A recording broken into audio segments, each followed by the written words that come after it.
is a war of definitions going on right now. And the people waging the war are doing it for a reason.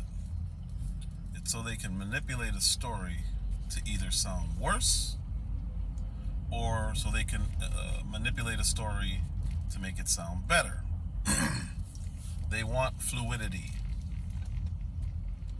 And it allows them to soften the blow when it puts them in a negative light. And this is mostly being done by leftists. If you notice, I don't always...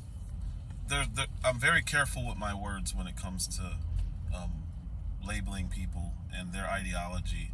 Sometimes I'll say liberals, and that's when I'm talking about a more mainstream mindset of people on the left. And then there's times where I'll straight up say leftists. That's the far left. That is the extreme. They're the loudest, but they also are a minority on the left. Because most liberals go into things, in my opinion, in good faith. The difference between them and what I would consider myself a conservative, the difference between us is just how we resolve issues. Leftists will outright say you are evil if you disagree with them, because in order to disagree with them, you have to have a heart that is willing to hurt others.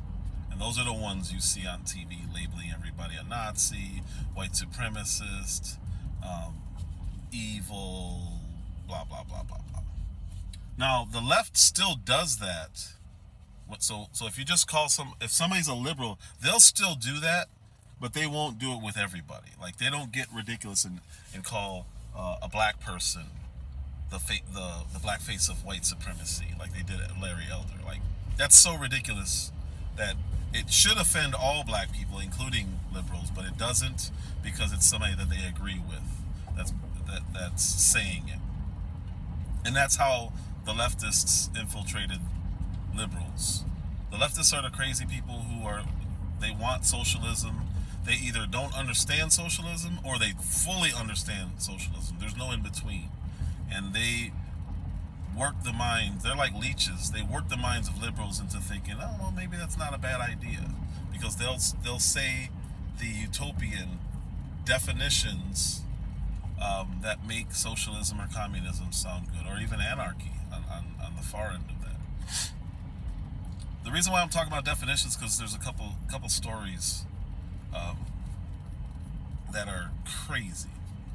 So the first one I'll talk about would be guns. This isn't actually a story. This is more of a mindset and what we've heard over the last couple of weeks since there's been shootings. We had another mass shooting in Oklahoma, but nobody's heard about it. And the reason you didn't hear about it is because it was initially called another white supremacist attack. It was actually a Haitian American, and he was black. So that story went away immediately. As a matter of fact, anybody watching this probably doesn't even know about that story. Probably didn't even hear about it. And that's fine. It is what it is. But the definition part of that is labeling it immediately something that they don't know if it is or isn't. And we've seen that with other mass shootings. There was a black man who pulled up to, I guess, a party with an AR, and a woman with a concealed carry license shot him. I think she shot him to death. Pretty sure she shot him to death. He was black, and he was about to pull off a mass shooting, and she used her handgun and she killed him. She saved a lot of lives. That story should be national, but it's not. It doesn't fit the definition of what they want you to believe about guns. Doesn't fit the definition. If you say, oh my gosh, a legal weapon carrier killed a person carrying illegal weapons, that's not good for them, because they want to get rid of all weapons. They say they want to get rid of assault rifles. There's another definition. But they can't define that. They don't know what that is. And when I was at the NRA convention last week, the protesters were saying you shouldn't be able to just walk in and get an automatic rifle. Anybody can walk in and get an automatic rifle. Nobody can. The licensing process for that is way longer than the regular process for getting a handgun. So the premise is false, but it sounds good because of how they defined it. And what that ends up doing is make people more sympathetic to their cause, which is either gun control or just taking away guns. Because what we're hearing a lot of is, nobody needs that. Who needs it? Who needs that? Who needs that? And then that turns into what they would make believe common sense gun reform. And that's why you hear that term, or those terms. They're defining things to sound harmless. And they're doing it clearly for a purpose. So I think some people are innocently doing it, but I think most are not. Because I don't think they either thought about it, or they just really truly believe nobody needs these weapons. And then you hear Joe Biden saying, when the Second Amendment was written, you couldn't just go out and buy a cannon. There were rules. No, there wasn't. That's 100% false. There were no rules. Sorry, you actually could go out and get a cannon or have one made for you. But it doesn't matter, because when he says stuff like that, there's nobody to ask him questions because the media is trash. Complete trash.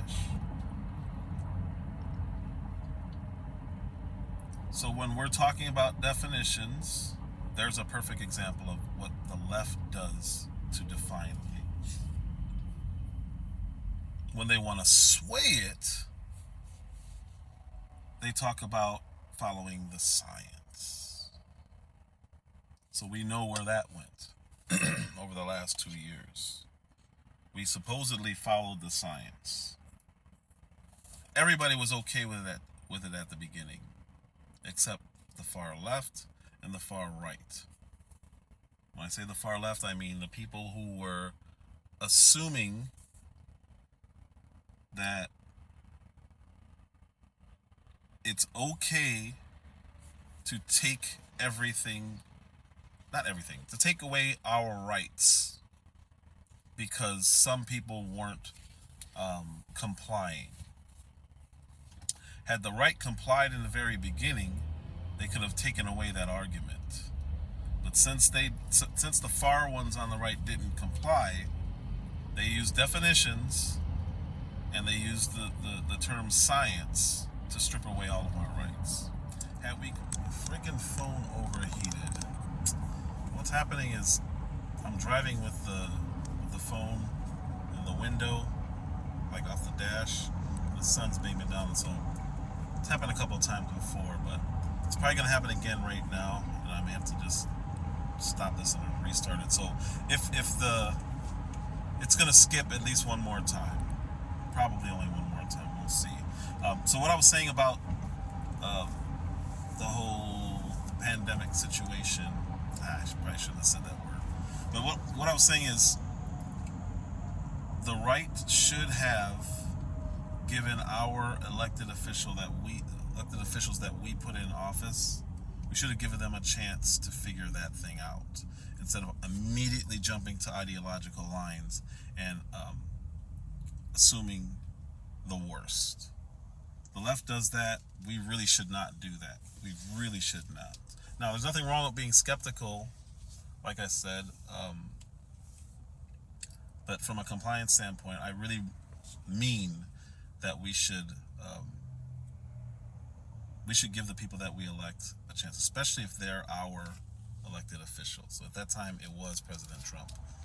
We shouldn't, just because we ideologically disagree with the left, we should automatically assume that everything is a lie, especially without proof. We didn't even allow for for the CDC to show themselves.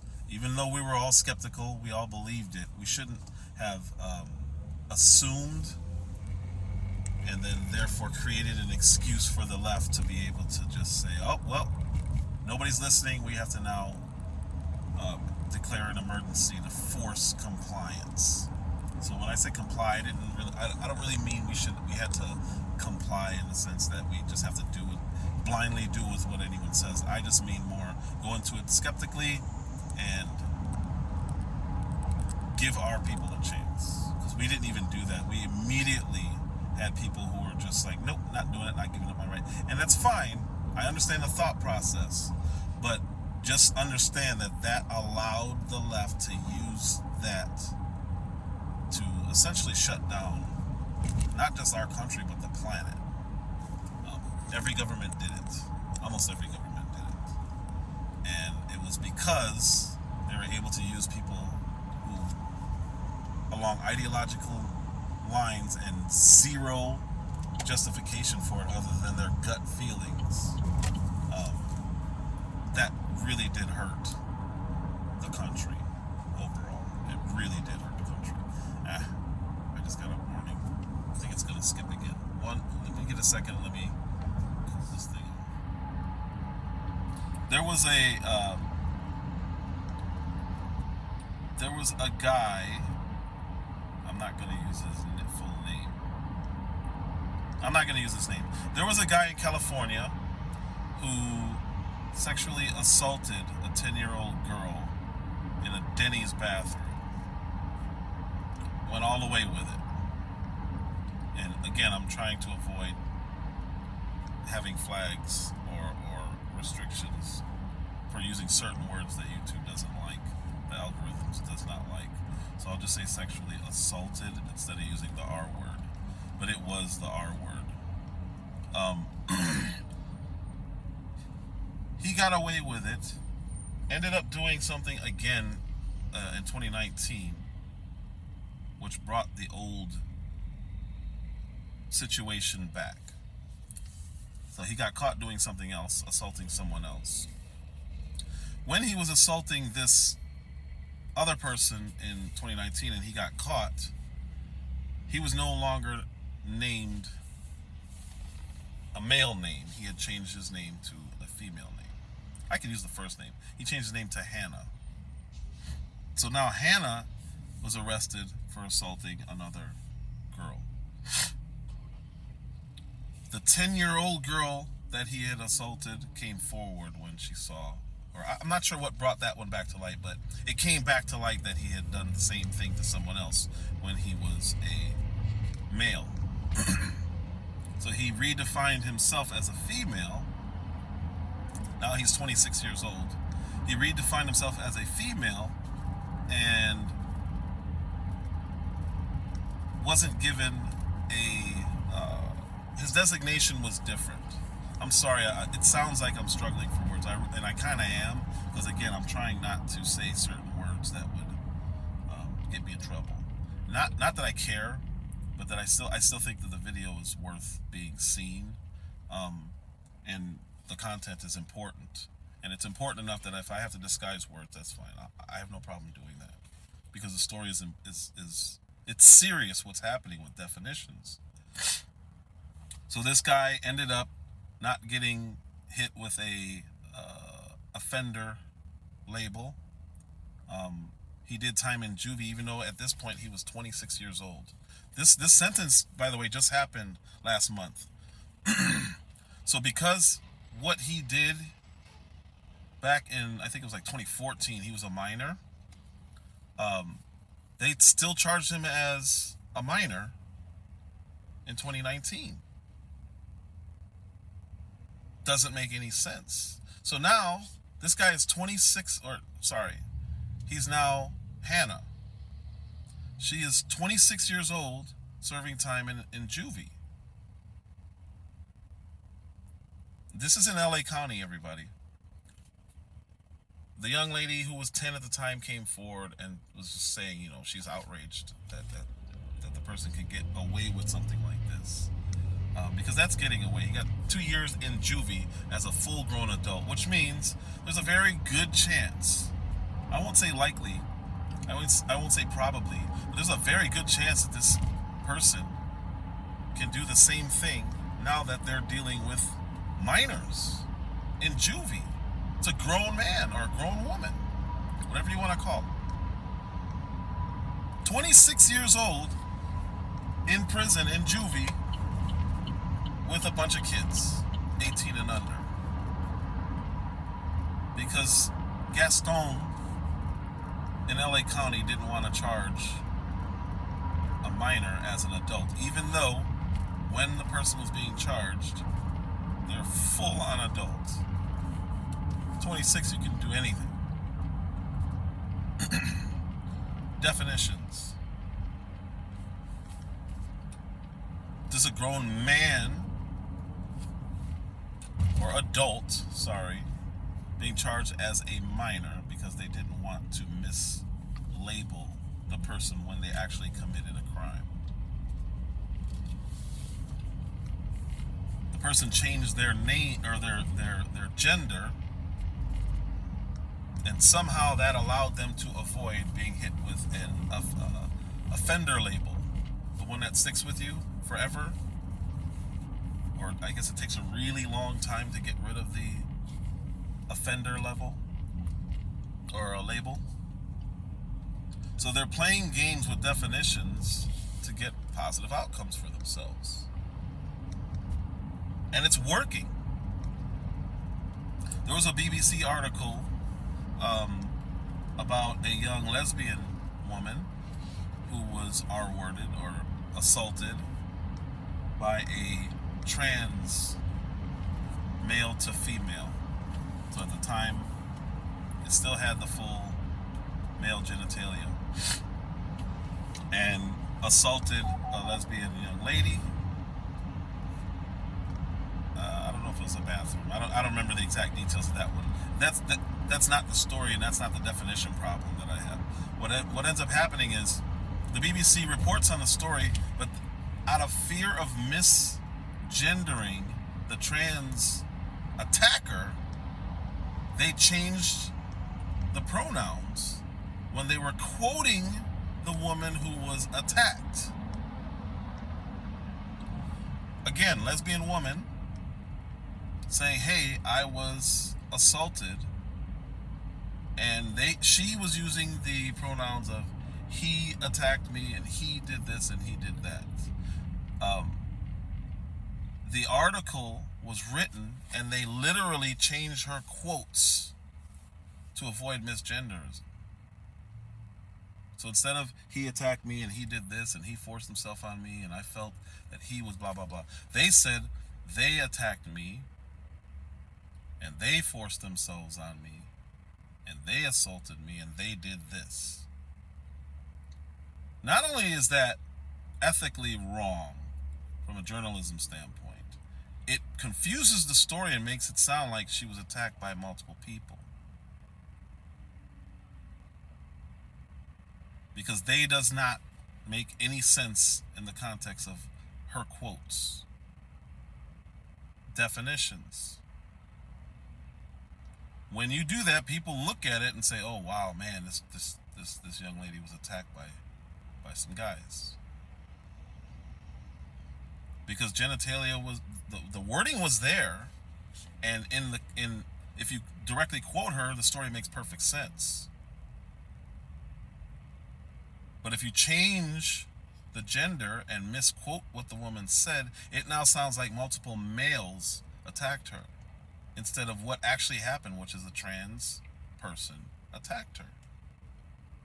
Why are we appeasing the attacker and how they feel and risk, or to not risk offending that person, but a woman who was actually attacked and assaulted and violated, we don't care about how she feels in that situation. We're now misquoting her.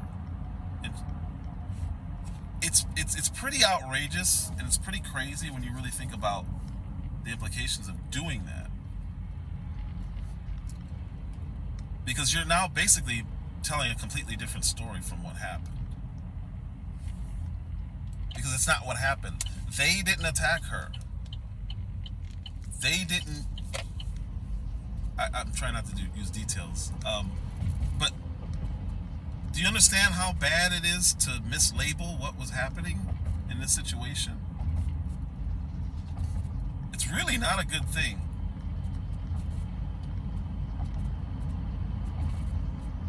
They changed a news story, an actual report,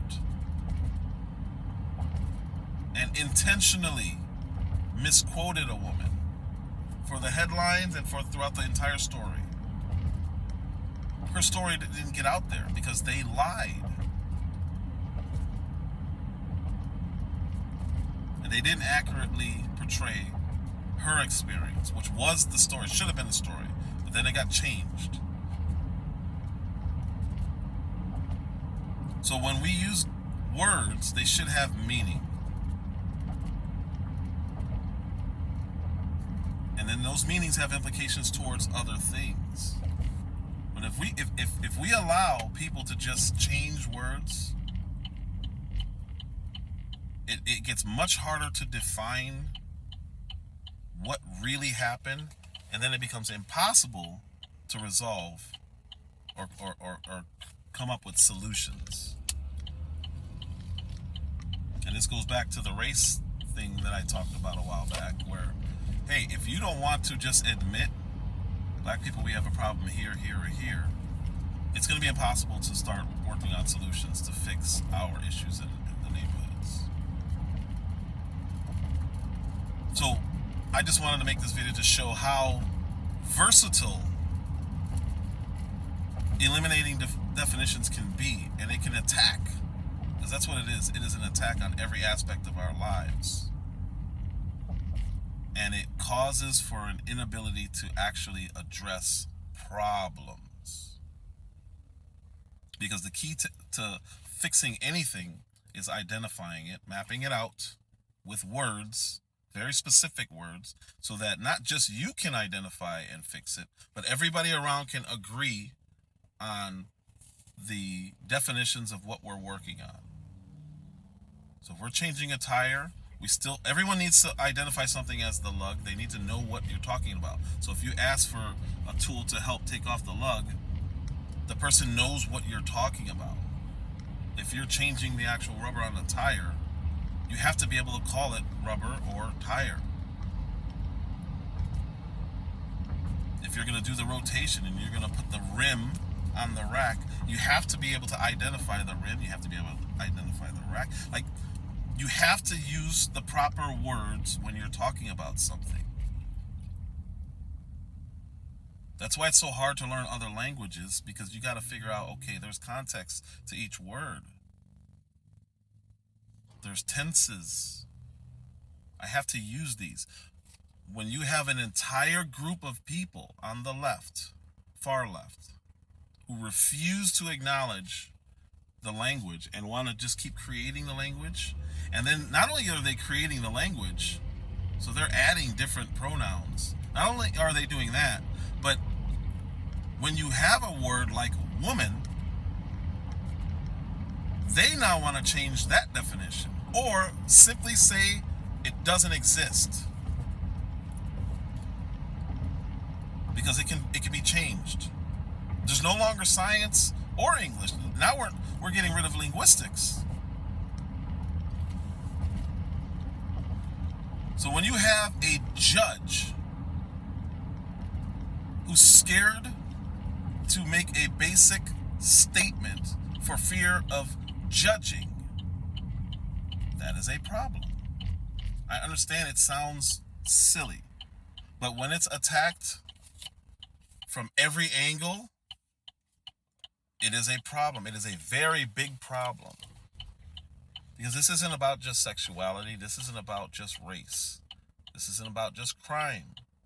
This isn't just about guns. You see how everything is impacted? We can go down the line. Definitions are a problem when you refuse to use them. Because then nothing means nothing. Anything means anything. Yes means no. It's dangerous. And in the case of that young woman who was like physically violated and attacked, that's dangerous. And then to not acknowledge it and change what actually happened to her opens the door for that same thing to happen to others. And even her again. And she won't be able to have the police write down an accurate report because they'll be scared to define what she's saying and actually use the right words.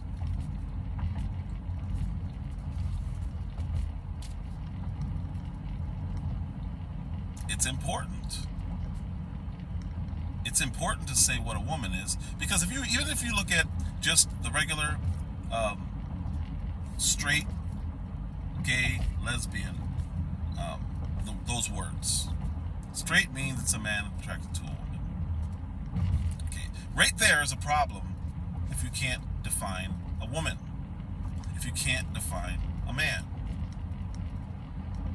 So now you got to change what we're called, and you got to start talking weirdly. And you start talking about cis and all these other things that's completely made up. Because they're scared to identify the gender. Lesbian woman is a woman attracted to women. Her sexual preference, her attraction is to women. Well, what's a woman? I'm not a biologist. You see how that's a problem? Gay men. Or just gay. But in the case of men, a man who's attracted to a man, his sexual preference is with men. Well, what's a man? That's how you start getting all these extra pronouns when they refuse to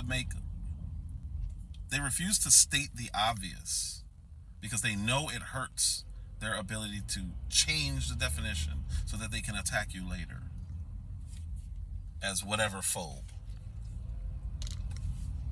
So when you say, well, wait a minute, I know what a lesbian is. Why are you taking away her rights and you're changing her definition? Because you're saying there's no such thing as a woman. What is a woman? If it's whatever you want to be, you're now damaging, not necessarily damaging, you're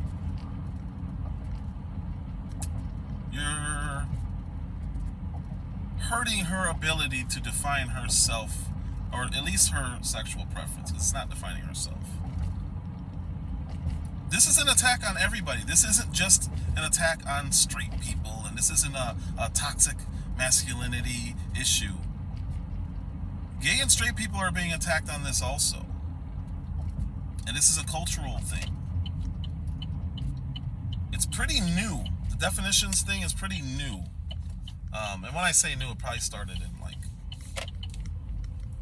the 80s or 90s. I haven't really put that much thought into that because it's such a new thought process. It's something so new that we're dealing with. It's a phenomenon. It really is. But it's an attack on everyone. It really, truly is an attack on everyone. Whether you're gay, whether you're straight, this movement to eliminate the good labels and replace them with imaginary labels, it's a serious problem. Because it absolutely destroys the chances of fixing anything or even coming to a consensus. Because as soon as you think you're using the right word, they change it on you. Yeah, I don't like that word. Let's change it to Latin X. So then when you say something about Hispanics or whatever, then they can say, oh, you're whatever, you're a racist, you're a bigot. Well, wait a minute, I thought that's the word we use. They used to do that with black people. Every time they modify what it is to be black, you're diminishing what it is to be black. Okay, I'm not black, I'm a person of color. Back in the day, they would shift it from blacks to coloreds to Negroes. So in that sense, it's been around forever. But in that sense, they also were trying to come up, as times shifted, they were trying to come up with proper terms that were less offensive.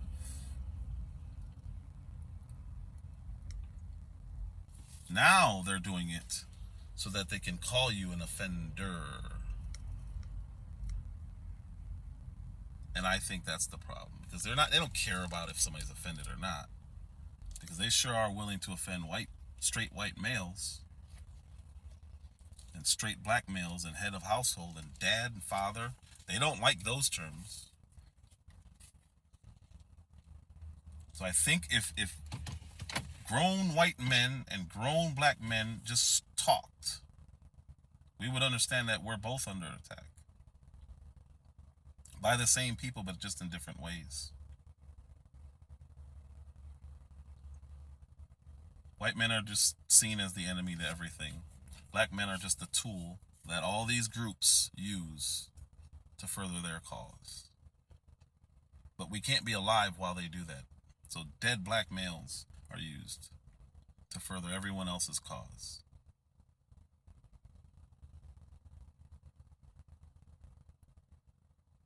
It's unfortunate, but that's what's happening. White males, I never thought, when I was growing up, I never thought I would see the day where I felt bad for how white males are treated. Not that I'm heartless, just we had our own problems.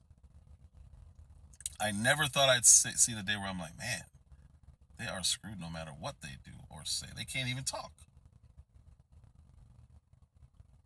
The good thing about us is we were more diminished, so we could say anything because our voices, while they're discarded, we can use music. Black men, I'm talking about black men. We can use music, or we can just straight out say what we want, because we were so diminished as men in the family and in society that our words aren't taken as seriously, even if we're saying very serious words. But the good thing about that is we can say whatever we want, unless you're on YouTube or Facebook. But now Twitter, we can say whatever we want, still get those words out there for each other so that we can build each other up. But I really do think we need to consider, white men are going through it right now. Talk about shut up and dribble. Whew.